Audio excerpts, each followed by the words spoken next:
जय श्री राधे कृष्णा। दोस्तों, द्वापर युग में जब पृथ्वी पाप तथा अत्याचारों से तपने लगी, तब वह गाय का रूप बनाकर सृष्टिकर्ता ब्रह्मा जी के पास गई।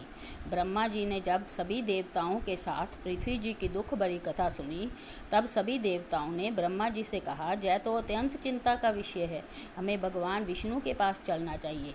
तब सभी देवतागण ब्रह्मा जी और पृथ्वी को साथ लेकर शेष सागर के पास चले गए। वहाँ पर भगवान विष्णु अनंत शैया पर सो रहे थे। सभी देवताओं ने भगवान विष्णु की स्तुति की। देवताओं की स्तुति करने पर भगवान विष्णु की निंद्रा भंग हो गई और भगवान विष्णु ने सभी से आने का कारण पूछा। तब पृथ्वी बोली, हे प्रभु, मेरे ऊपर बड़े पाप और अत्याचार हो रहे हैं, इसका निवारण कीजिए। जय सुन भगवान विष्णु बोले, मैं ब्रजमंडल में कंस की बहन देवकी के गर्भ से जन्म लूँगा। तुम सभी ब्रजभूमि में जाकर अलग कुल में जाकर अपना शरीर धारण करो। इतना कहकर भगवान विष्णु अंतर्ध्यान हो गए। सभी देवता ब्रज में आकर जादव कुल में नंद, यशोदा तथा गोपियों के रूप में पैदा हुए। कुछ दिन बाद वासुदेव विवाहित पत्नी तथा साले कंस के साथ गोकुल जा रहे थे।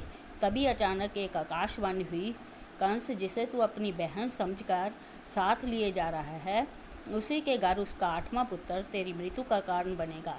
जय आकाशवाणी सुनते ही कंस ने तलवार निकाली और वह देवकी को मारने के लिए दौड़ा। तब वासुदेव ने हाथ जोड़कर कहा, जय औरत बेकसूर है, इसे मारना ठीक नहीं है। पैदा होते ही मैं आपको अपनी सभी संतानें दे दूंगा, तब आपको कौन मारेगा। कंस जब बात मान गया तथा उन्हें कारागार में ले जाकर बंदी बना दिया गया।